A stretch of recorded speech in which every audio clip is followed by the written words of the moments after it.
Vail Resorts just battled the worst snowfall for the Rockies in over 40 years, but somehow their aggressive season pass model basically kept the entire financial avalanche at bay. Barely at bay, but yes, it really is an outdoor software business now. Even with 55% less snow, they still collect the subscription fee. Misery you pay for in advance.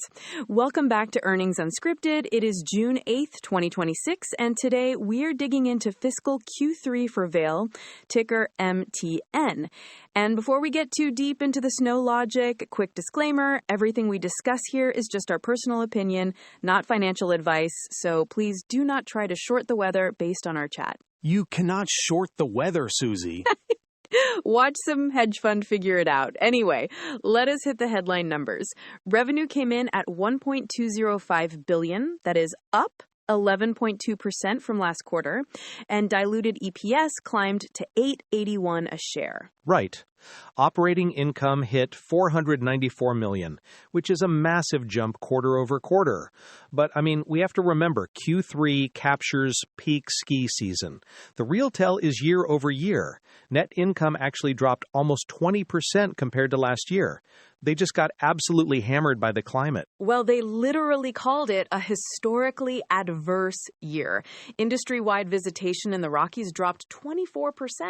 The last big generational weather crisis back in 2012 only caused an 8% drop. Exactly, which completely explains the split personality in the stock reaction today. During the regular session, it was actually drifting higher. I think it closed up around 137. Right, and then the numbers hit the tape, and after hours trading just pulled the rug out. Yeah, it gapped down sharply. It actually dropped into the 127s before stabilizing near 130.8. That is a net drop of over 3% from the close. It is pure panic repricing over their lowered full-year guidance. It is totally understandable panic because March and April were practically spring days. They had to slash their resort EBITDA guidance down to the $735 to $755 million range. They did, but honestly, to pull off over $1 billion in revenue while missing roughly a quarter of regional traffic proves the resilience. The casual walk-up visits basically vanished. Pass revenues absorbed the shock. And to keep the narrative tight, they are actually shifting investor focus with a brand new metric. They called it days sold. I saw that, and they pushed it really hard on the call. They had to. Raw pass unit sales fell 10% year over year. That looks terrible, but this new days sold metric only fell 8%. The logic is that the core high-value skiers are still buying the expensive unlimited passes, while it is only the low-commitment frequency passes dropping off. So days sold basically masks the absolute volume drop by proving they're keeping the higher quality spenders. Pretty much. It's clever packaging. They do need to hold on to that premium experience, which actually is why that new My Epic Gear app seems so brilliant to me. The remote rental concept. Right, because, let us be honest, standing in a crowded, sweaty basement to rent heavy boots is arguably the worst part of a ski trip. Now you just upload your sizing to the app and the gear is quite literally waiting by your condo door when you arrive. You eliminate the physical friction and you keep the ancillary margin. It is highly efficient capital extraction. You never see the cash register, but the credit card definitely gets charged. Exactly. All right, but surviving a visitation collapse like this requires more than just app rentals and accounting metrics. It requires some aggressive cost control in the background. Let's get into the details. Yeah, so the official line on that is what they call their resource efficiency initiative. They originally targeted $100 million in savings, but they quietly bumped that annualized rate up to $106 million this quarter, which tells me they found more fat to trim in back-end operations than they initially modeled. Or they just had to find it because the weather forced their hand. Exactly. Panic breeds efficiency. But what I actually found fascinating wasn't the cost savings. It was the something buried back in the prior Q2 filings that nobody talked about today. Oh, of course you found something buried in a 10Q. What did they hide?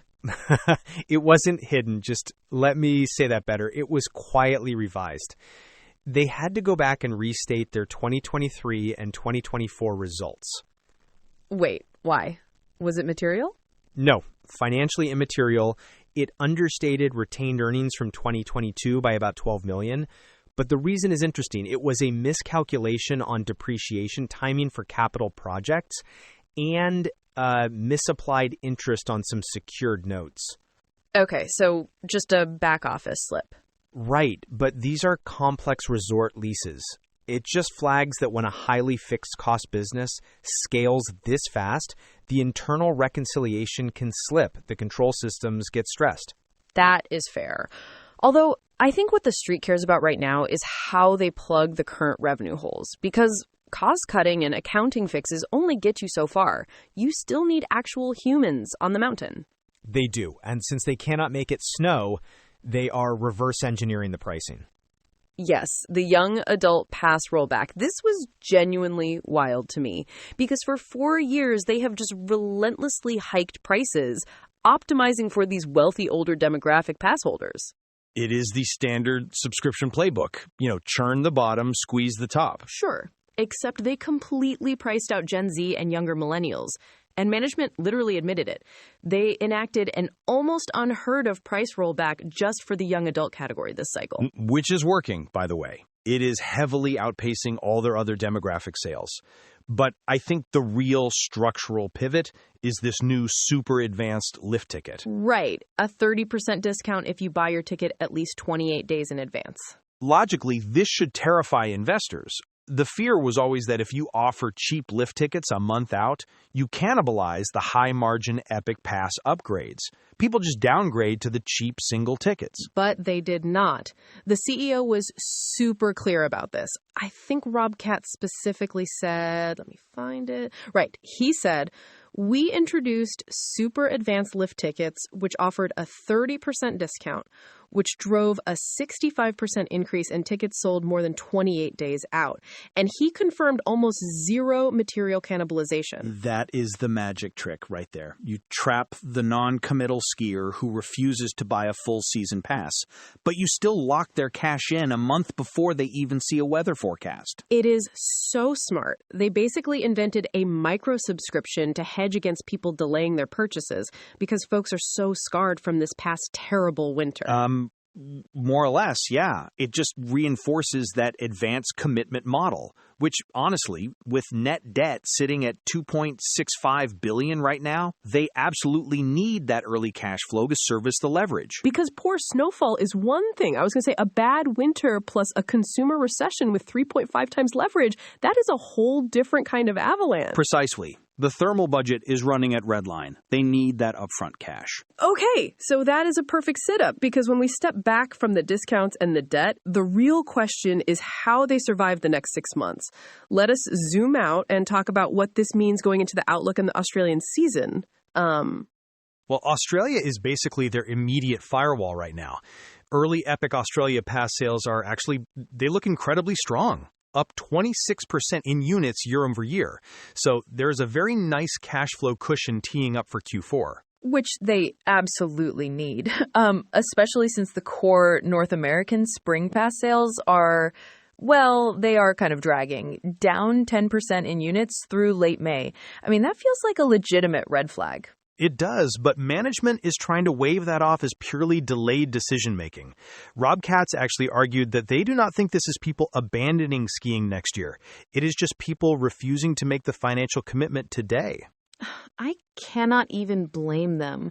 If you just dropped a fortune to essentially ski on dirt in March, you are probably not rushing to renew your subscription in May. It's just basic consumer fatigue. Right. And to be fair, they also altered some military pass benefits, which pulled some of those units forward into an April deadline. So the comparison is slightly muddy, but the indisputable casualty here is the full year guidance. They officially had to slash it because the horrible conditions dragged right through spring. Sorry, slashed it to what exactly? They pulled resort EBITDA down to roughly $745 million at the midpoint, so down about 14% from their original target. But here's the interesting part. Katz pointed out that this 14% drop is right in line with their massive guidance miss back in 2012. The difference being snowfall this year was roughly 30% worse than that previous historic low. Wow. Okay, so the weather was fundamentally worse, but the financial crater was essentially contained to the same depth as a decade ago. Exactly. We can definitely criticize the debt load and the aggressive pricing mechanics, but structurally, they executed a near-perfect defense against the climate. I love it when you're actually impressed. It really is an operational victory tucked inside a meteorological disaster. We just have to wait for the fall to see if those delayed buyers finally return. Yeah, assuming it ever snows again.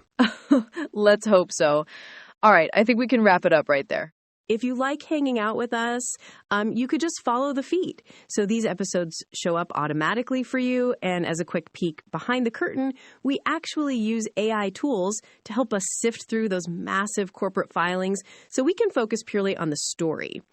We always love hearing from you. So if there's a ticker you want us to dig into next, shoot a note to earningsunscripted@datamadness.ca or find our X link in the show notes. See you after the next bell.